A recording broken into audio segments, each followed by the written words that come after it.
That would do. Nah, I like that. We're back with another Dune chapter review. Dune chapter review, guys. This camera angle, I don't know, it feels off. Does it feel off to you guys? Is it me? I think it. Yeah, it was off a little bit. You see? Oh, it's just good. So, back on Dune, bro. This time we got chapters 29 to 32. A bunch. A good batch. And also, if we look at the, look how far we come, guys. Look at that. We're almost there. We got I'm sorry, this is inverted. Got a good quarter left. Quarter left. Not bad, man. Not bad. These two last four, I think they were pretty good. These were pretty solid chapters. With 29, again, it's pretty cool because it's like Paul and his mother trying to survive the desert, but then at the same time, Paul, like, he's finding beauty in the desert, and he's like slowly becoming a freeman naturally, you know? Like, again, using his future sight to learn at the same time. He's like, teaches his mom how to do like the. He said, is it the walk like a freeman when it comes to like moving in a way that's akin to like desert, how the sand moves in the desert. So like, the worms don't come to, you know what I mean? Because if the worms come to like, you know, things move in the sand, so you gotta move like the sand so the worms don't get attracted to you, you know? So that's cool. And this chapter also was just, again, their trials and tribulations through the desert and trying to survive, trying to find like some freeman or anybody just to help them out right now. You feel me? So that's cool, right?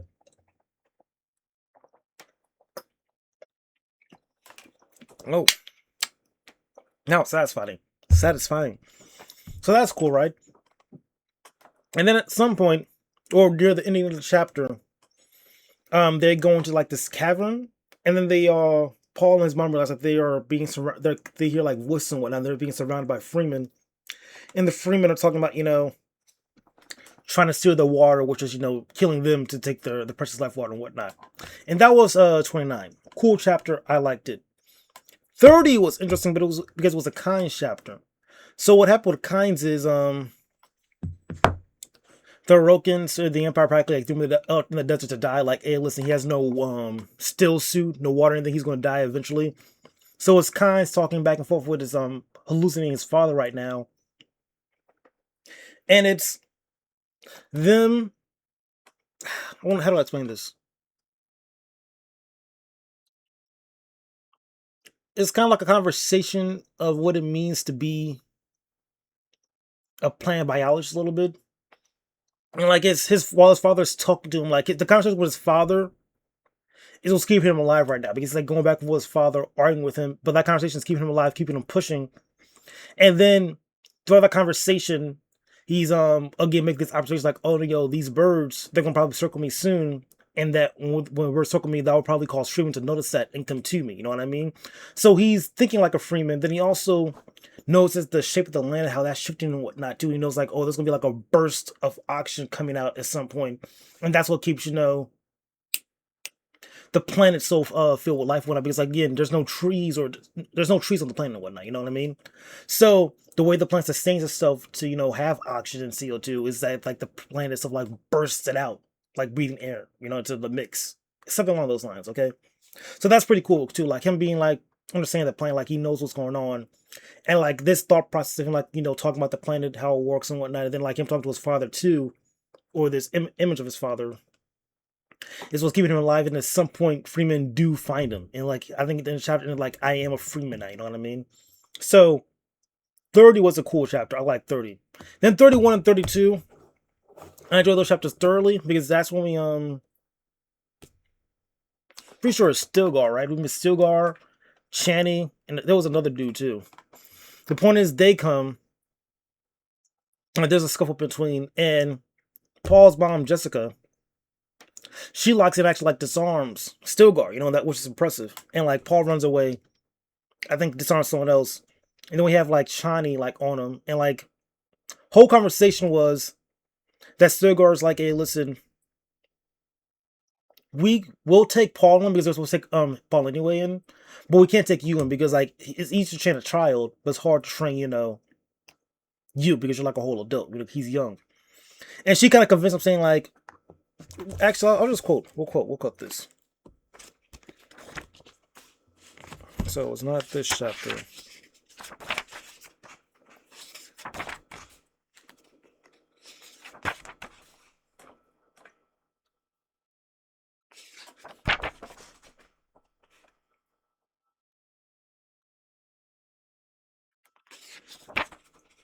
I think it was like them trading lines, like if you kill me, I'll kill you, because like she was able to kill him, and like at that point, but there was something else.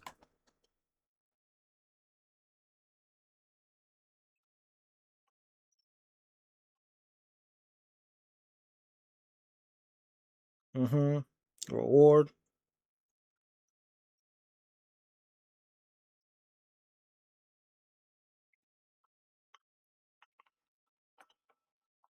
The truth isn't your promise. Talk about word is bound out here.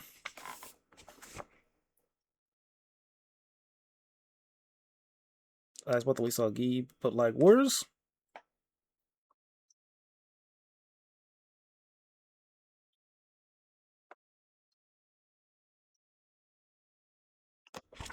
what it is? I'm sorry, I'm trying to find this conversation. It's been a minute.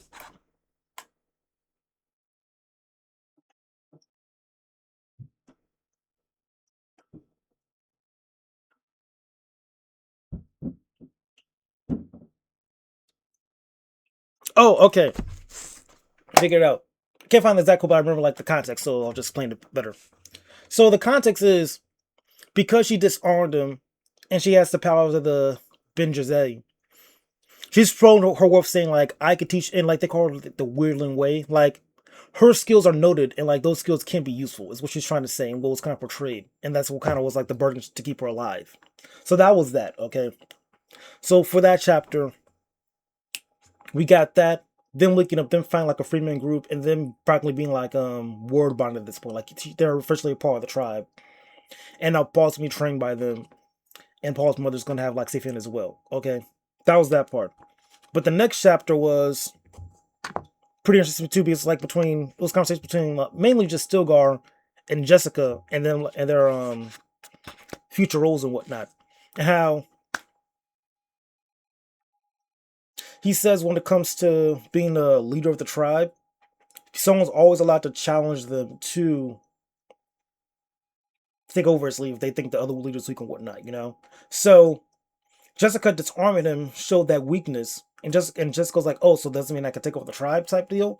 And it's like you could, but that doesn't mean that they will follow you though. You know what I mean? Because yeah, you might be able to beat me in a fight, but it doesn't mean you have the people's respect. But maybe if you over time, they might gain your respect. You might gain set respect, but as you are now, you beat me, the tribe will not follow you or listen to you. No, you got to earn the respect before you could beat me. And type. So you explain like you're not gonna take over the tribe just over because that situation. That was the point. I thought that was neat. Then it was something too about like how the legends and whatnot. I'm trying to find that part. Oh, there was also like this one cool conversation too. I thought that was pretty cool, interesting as well. How Stilgar, how Jessica's like thought like oh not brought up the idea, but was like oh about talking about marriage and whatnot. And Stilgar turned it down, saying that hey, I don't want to marry. You might be attracted, but like that's not the point. So I'll just find that. I feel like that's probably it's just like sorry, I'm battling this moment. I think that was a cool character moment for Stilgar to be like, I don't want you. I'm just trying to take care of my tribe. If that makes sense. Like I like that moment. I respect him for that part right there. You know what I mean? But let me see if I can find it.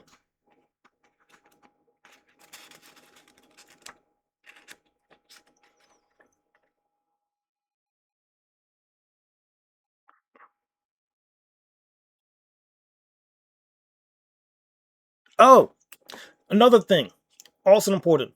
So the reason why they don't have like weather satellites or satellites watch their planet is because they pay like an abundant load, extra load of spice to the smugglers and whatnot, so they don't have satellites watch their planet. So that's why it's kind of like a barren or a place that people can observe. There's like no observation of the planet because they pay extra spice, so they're not being observed. Because surprise, surprise, They could ride worms, and that's like very surprised. Like, oh, we didn't know that you guys actually had control of the worms. So that's like a new thing. We didn't know that. You know what I mean? They just thought, oh, the worms are dangerous things. Gotta be wary of them. But for the Freemen, the worms are theirs. So they could ride the worms, control the worms, all that stuff. So that's pretty dope. That was a good reveal. But that's slowly starting to learn. Um,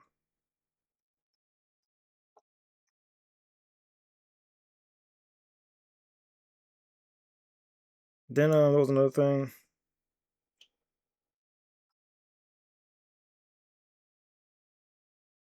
Oh yeah, the Dune Lake High. So like the goal is for some point Arrakis to be a green planet. And Stilgar knows that's not gonna happen for like generations to come. But they're setting up the foundation so it could happen at some point, you know. So like they're building up the foundation, so this could be a green planet. So keep that in mind.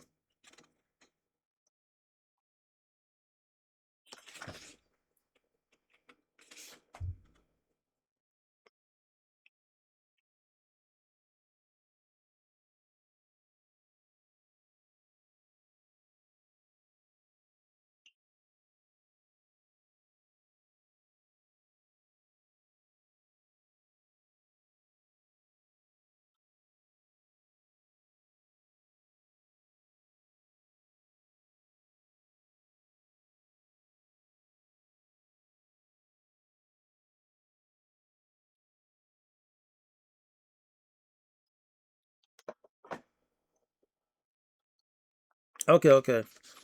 So I think it's this part right here. He was like, "Did he need a knife?" Oh, so they were having conversations, and he was like, practically, like, "Oh, if we stay too long, people might think that I'm flirting with you and whatnot." It's like, "Hey, yo, just cut that talk." It's like, "Hey, my bad."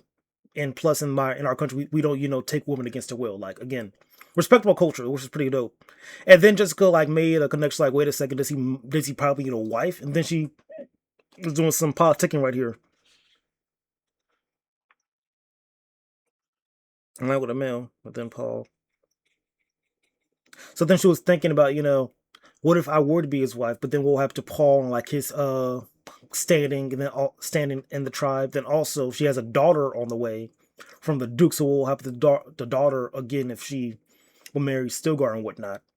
And stuff like that. That's what's going through her mind right now. She's like playing out like a route of the benefits. What would be the benefits if she were to be the wife of the leader of this tribe? Okay.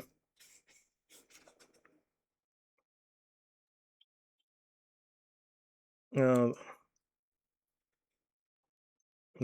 Jessica's Glenson saw that he was studying her.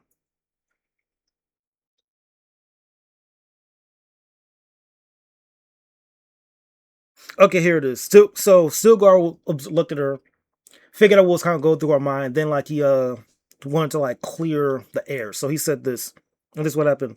Stilgar Stilgar cleared his throat and revealed that he understood some of the questions in her mind. What is important for a leader is that which makes him a leader. It is the needs of his people. If you teach me your powers, there may be a day when one of us must challenge the other. I prefer some alternative. There are several alternatives, she asked. The Sadima, Dina, he said, our Reverend Mother is old. Their other mother. So at that point, Jessica figured out that the being of J like kind of set like a really strong foundation like religion on that planet for others to use in the future, you know? So they even had left the, Reverend Mother, but probably like another BG there. And she's going to explain it. Before she probe, he said, I do not necessarily offer myself as a mate. This is nothing personal, for you are beautiful and desirable. But should you become one of my women, that might lead some of my young men to believe that I'm too much concerned with pleasures of the flesh, and not enough concerned with the tribe's needs. Even now, they listen to us and watch. A man who weighs his decisions, who thinks of consequences, she thought. There are those among my young men who have reached the age of wild spirits, she said. They must be eased through this period. I must leave no great reasons around for them to challenge me, because I would have to maim and kill among them. That is not the proper course for a leader, if it can be avoided with honor. A leader, you see, is one of the things that distinguishes a mod from a people. He maintains the level of the individual. Too few individuals and people revert to a mob. His words, the depth of their awareness, the fact that he spoke as much to her as to those who secretly listen, forced her to reevaluate him. She has stature, she thought. Where did he learn such inner balance? The law that demands our form of choosing leader is just law, Silger said, but does not follow that justice. But it does not follow that justice is all the thing a people needs. I can't speak. What we truly need now is time to grow and prosper, to spread our force over more land. What is this ancestry? She wondered. Whence comes whence comes such breeding? She said. Stilgar, I underestimated you. Such was my suspicion, he said. Each of us apparently underestimated each other, she said. I shall like an end to this, he said.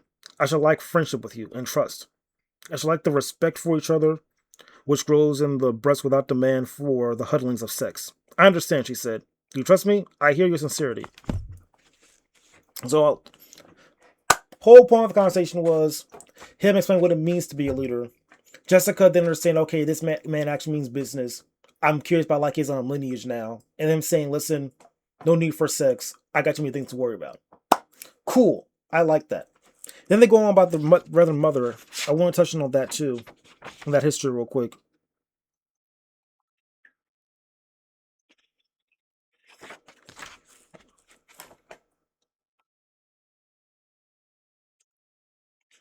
So, they have Reverend Mother, and for their prophecy on their planet, Avengers that is going to birth the leader that'll lead their people to the future. Okay, so he's trying to figure out if Paul is that person, if she is that Reverend Mother who's going to birth their Messiah for their planet. Got you. That's the point. Then there was something else.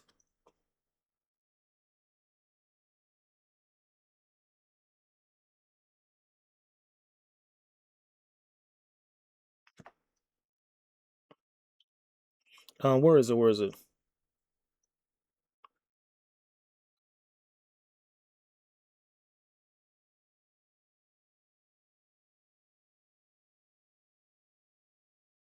Got you. So Stilgar's trying to look for a sign that she is, the Reverend Mother of the Chosen One.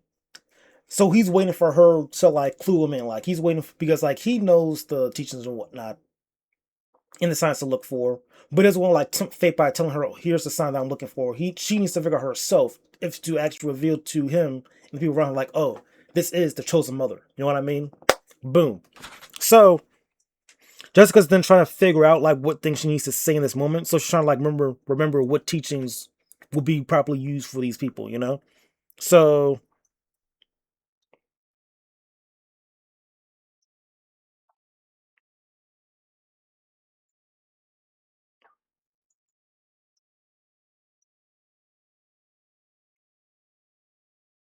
so she ended up going through her mind and found what to say. And at that point, Stilgar, started to believe a little bit. Like his eyes was like, "Oh my god, this could be it." There we go.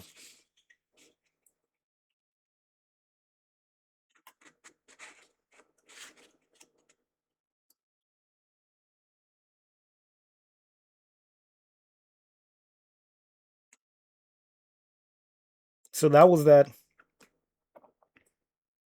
And then Paul had like a crazy vision. Also, I forgot to mention last, but like China was one of the people Paul saw one of his dreams as well. That was like one of the first few chapters too, mind you. But moving to Paul.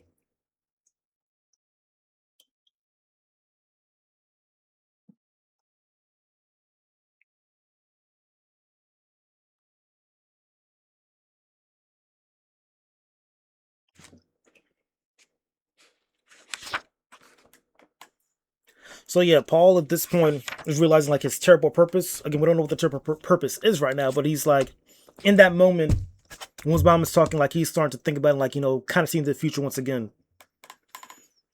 And then I think I should read this part right here. There's something. Oh, it's just my hair.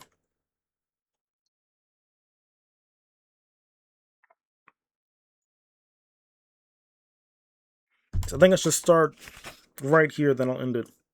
Terrible purpose. He sensed it, the race consciousness that he could not escape. There was a sharpened clarity, the inflow of data, the cold precision of his awareness. He sank to the floor, sitting with his back against the rock, giving himself up to it. Awareness flowed into the timeless stratum, where he could view time. Sensing the available paths, the winds of the future, the winds of the past, the one-eyed vision of the past, the one-eyed vision of the present, the one-eyed vision of the future, all combined in this trinocular vision that permitted him to see time become space. There was danger, he felt, of overcoming himself, and he had to hold on to his awareness of the present. Sensing the blurred deflection of experience, the flowing moment, the continual solidification of that in which into the perpetual was. In grasping the presence, he felt for the first time the massive steadiness of time movement everywhere, complicated by shifting currents, waves, surges, and counter-surges, while surfing against rocky cliffs. It gave him a new understanding of his presence. Or prescience? No, I think it's presence, right? No, it's not. Let me check real quick. Check.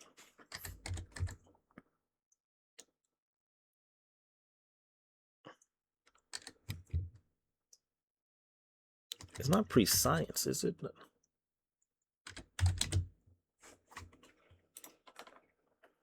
The ability to know or anticipate events before they appear. Prescience. Prescience. Okay, prescience. Got you. Okay, back on. What was it? The prescience, he realized, was an illumination. Was an illumination that incorporated the limits of what it revealed. At once, sort of accuracy and meaningful error. A kind of Eisenberg intervency. There we go. Intervened. The expenditure of energy that revealed what he saw, changed what he saw. And what he saw was a time nexus within this cave, a boiling of possibilities focused here. Wherein the most minute action, the wink of an eye, and a careless word, a misplaced grain of sand moved a gigantic lever across the known universe. He saw violence with the outcome subject to so many variables that his slightest movement created vast shiftings in the pattern. The vision made him want to freeze into mobility, but this too was action with its consequences. The countless consequences feigned out from this cave, and among most of those consequence lines, he saw his own dead body, with blood flowing from a gaping knife wound. So yeah, Paul entered the what's going on? I feel like I feel something on my face. So Paul went in the future sight state, and while learning how to use it better, he realized, like, every small thing will have a reaction. That reaction will have kind of a true butterfly effect, and he's able to see all that. And like even him sitting still, doing this whole process, that itself is a cool cause consequences as well. So Paul's dealing with that, and then obviously it ended with it saying like, and the road then leads to him dying with a knife wound, bleeding out. So that was in the same way, and I feel like that's a good chapter right there, in 32. And yeah, that's it for the Dune review. We're almost there. We're almost to movie time, guys. It's gonna be gas. It's gonna be peak. And yeah, that's it for the Dune chapter reviews. I'll catch you guys later, okay? Be easy.